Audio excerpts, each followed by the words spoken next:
Hello everyone, welcome to Connecting Networks. This is our chapter 8. We're winding down to the end of the class. We don't have all that terribly much in content this week, but that doesn't mean there isn't much to do. Our intensity should still kick in when it comes to starting the practice exams and that. Those are noted in your assignment book, or pardon me, in the Netacad site under assignments. This week, pretty short topics. We're going to talk about syslog and simple network management protocol and NetFlow, and a couple of things outlined from that. We're going to do a couple of basic labs in NetLab, and then we're going to do a little bit of a tour. This is what that tour will look like as we get onto the page where we start doing some tours, interactive tours on the web. I'm doing all of this so that you can see what network management software looks like. So this is a demonstration from SolarWinds in one of your labs. So as we move back, here's what we have. We have 3 labs, a test, and that, but also the reminder to get to your to get busy with taking the practice tests. So in that regard, let's get on to what we know about syslog. Syslog is simply logging or making a record of events that happen inside the routers and switches. Now we've seen some of this when we've done the debug. So debug commands are something that would be logged.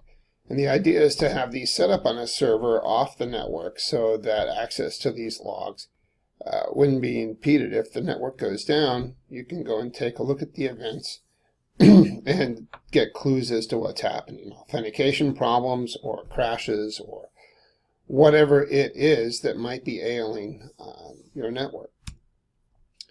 So syslog messages, you assign them a destination. They can go to a logging buffer inside the router, which is where we see them, or the console line, which we can also see them there, or they can go to a syslog server or a terminal line, which is like a modem dialing in. So depending on how you access your network, a server is a very common place to put all these logs, and that way, when there's problems, you can go somewhere else to try to troubleshoot what's happening.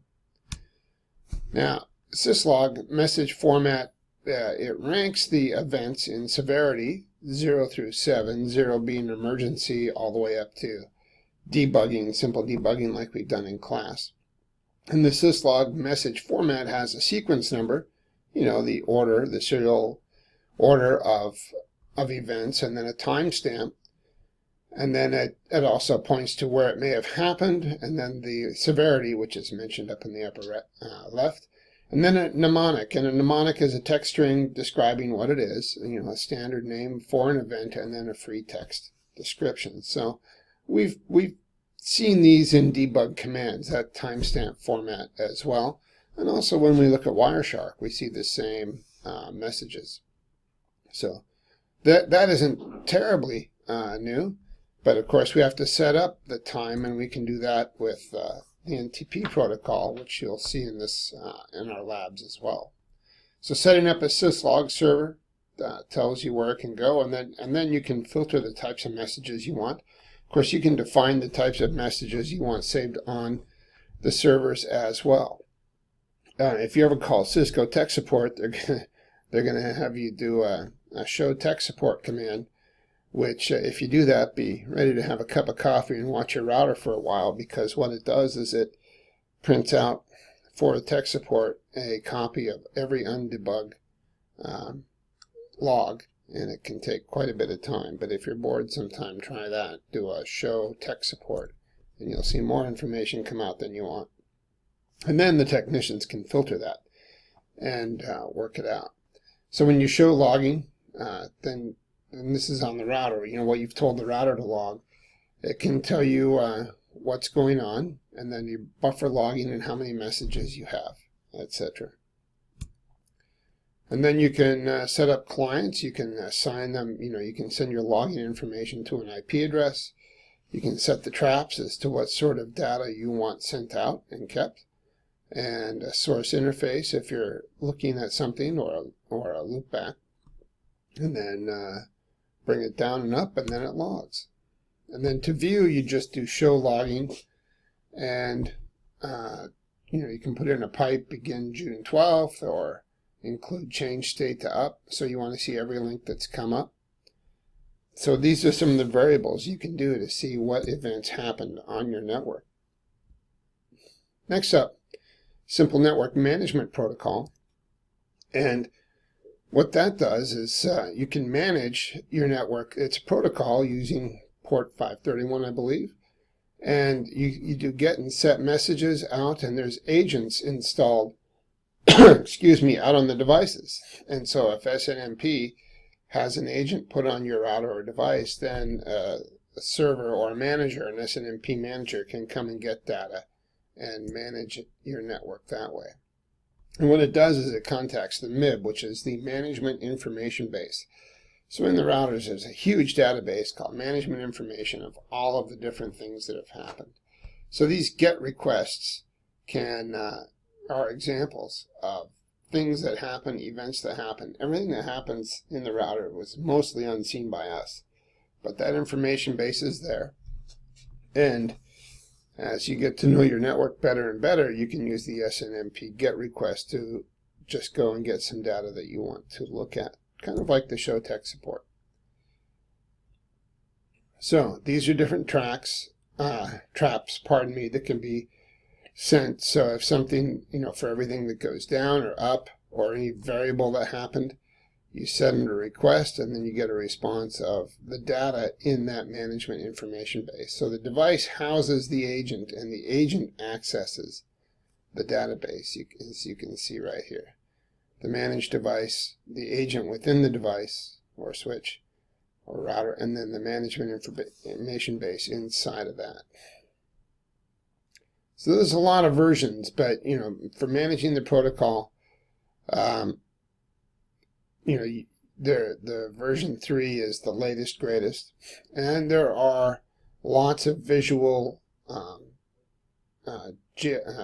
graphic interface software packages out there that help you manage it as well.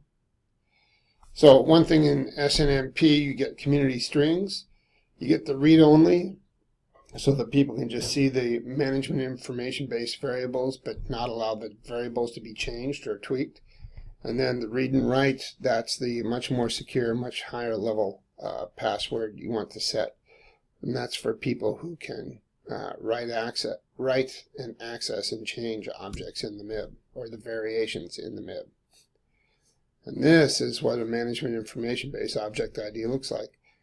You have the version, the community that it's in, the IP address, and then the number, the ID number, object ID number, I should say.